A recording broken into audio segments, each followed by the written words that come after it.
Congratulations on another strong weekend. Thank you very much. You had Joey on the tree, and I thought you were going to pull it off. Yes, I had him on the tree, but we went on and the bike. The first round before that, the bike was aggressive, top end.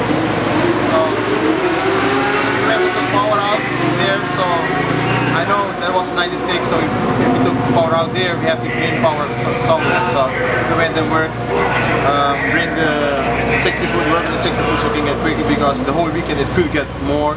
We just didn't want to push it. So we poured some in there and started speeding a little bit. So I had him, started speeding, I came back down, and then he really took.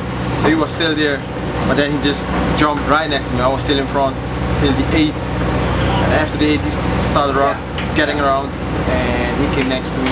So it's like right before this 1,000 mark, it's just jump in front of me. Right. And the bike slowed down, and Andy said he don't know. We haven't seen the data yet, but we'll have to go and have a look and see why the bike slowed down. So. Right. But I guess it's in the jump in the throttle.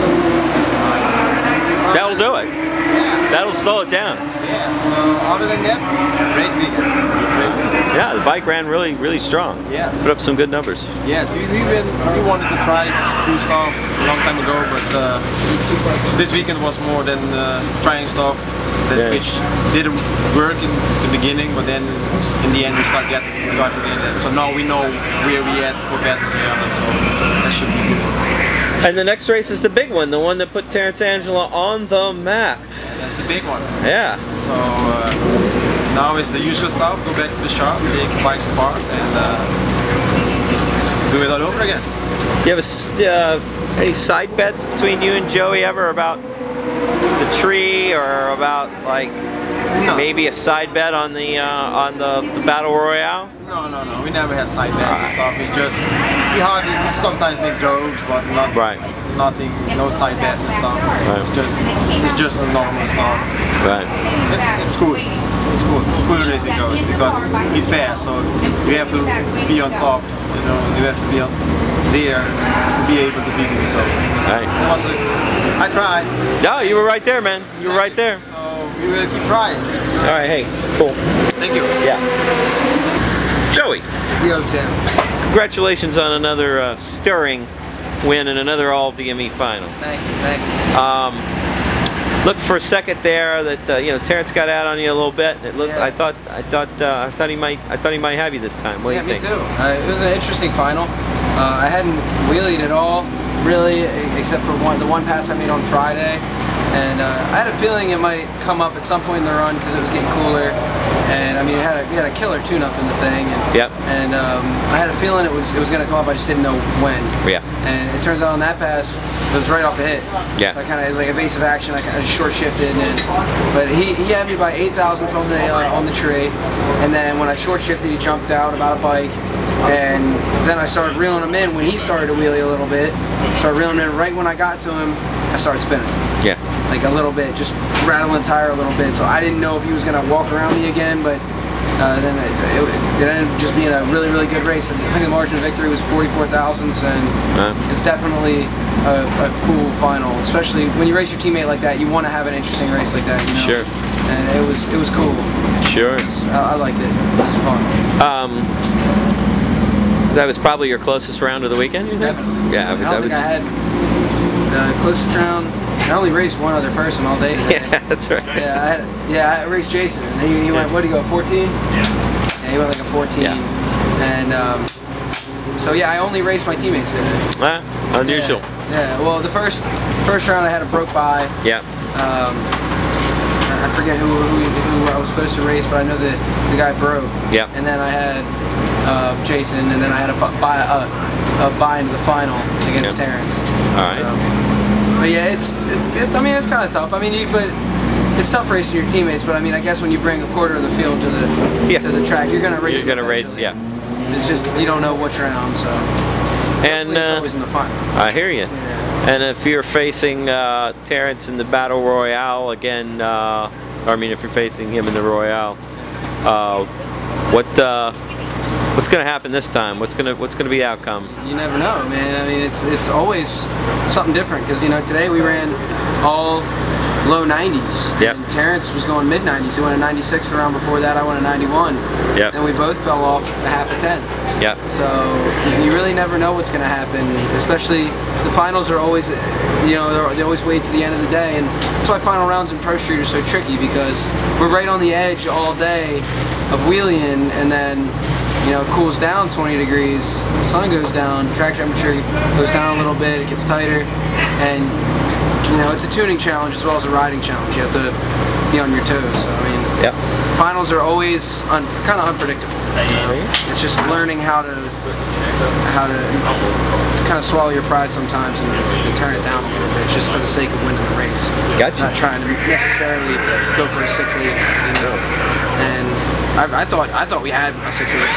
Right.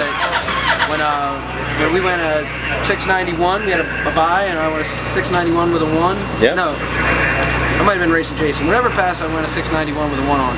I thought that was a 680. Yeah. It felt, that was truly in my heart, the pass that felt like a 680. Yeah. That was when we went 219. Yeah. So yeah, that was another good part of the weekend. We set another mile-an-hour record. Yep. 219.86. Yeah. So, and Terrence went big mile an hour. Terrence went 216. We struggled with Jason's bike a little this weekend. Trying to get it figured out for the Battle Royale. Gotcha. Work some bugs out. But Gotcha. We're on the right track with that. He's going to fly too at the Battle Royale. Gotcha. I'm sure you will. Who do you want to thank? I got to thank DME Racing, you know, all the guys from DME, you know, Demi of course, Andy Sawyer, you know, my dad, Skip. They all have like really big parts of this team, and unfortunately I can't spend as much time as I'd like to down there. Well, I actually can't go down there because I work so much. But they're always working down there so hard. Oh, every day. They work 7 days a week now, most of the time. And just to have prep these bikes and everything and make the team who they really are. And of course I got to thank Paints and Hines for their support. And then I also got to thank CP Carrillo. I got to thank Penske Racing Shocks, one of my big sponsors, Kinetic Gasket, Worldwide Bearings, Webcam, DCE, big part of it. Lucas Oil is a very big personal sponsor of mine. Orient Express for putting on the class. Of course, Catalyst Racing Composites, VP Racing, Robinson Industries, and Behringer, Plow Turbo. Man, that list, it's such a big list, man. It's such a, I gotta thank my teammates that make racing like this possible. You know, without these guys, I wouldn't be here. Right. So that whole list of sponsors that I just listed, and you know, I wouldn't be riding.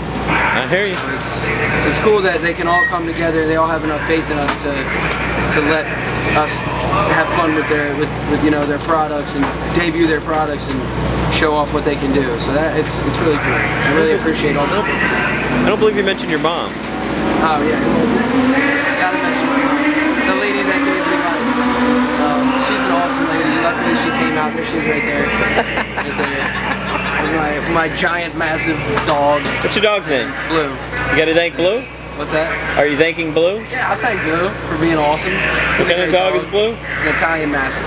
How much does he weigh? 170 pounds. How much do you weigh? 140 pounds. Oh man, he's gonna kick your ass someday. He's a sweetheart. Congratulations. Thanks, man. Andy. Yes.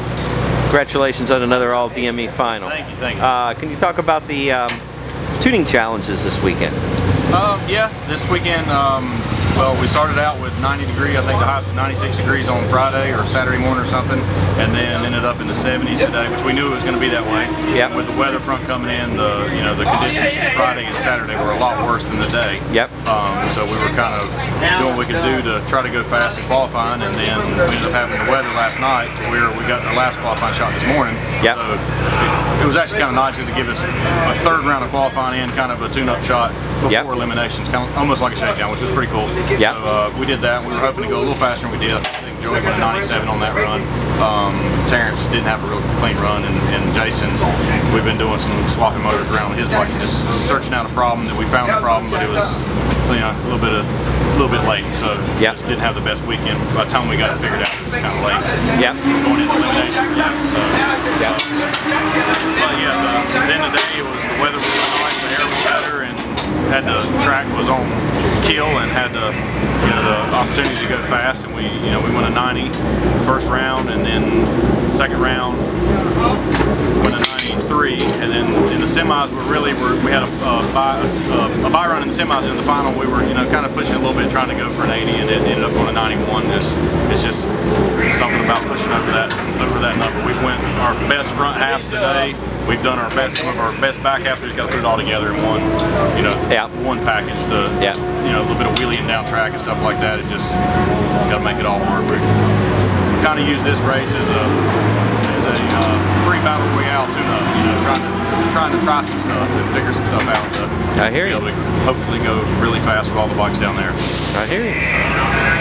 I don't know, it's a long weekend, a lot of work. Like I said, it's been a long season of a lot of work. It's been a long season, and just with 3 and 4 bikes, we had the mishap with Aaron's bike. We didn't quite get it finished in time, or we would like to have had it here. We'll have it back to the Battle Royale. We weren't able to have it here this weekend. Yeah. So just 4 bikes runs you ragged. Time you leave here, you come back to the shop, tear them apart, go through the motors, get everything. I mean, it's a non-stop. Yep. And the last, with the 2 MIROCKs and the Man Cup, 3 races in 4 weeks, that bike that killed us. Yeah. We had a little bit of a break between this one, and it's non-stop. Yeah. You had a little bit of break, but you had a wrecked motorcycle you had to deal with at the same time. That did not help at all. Yeah.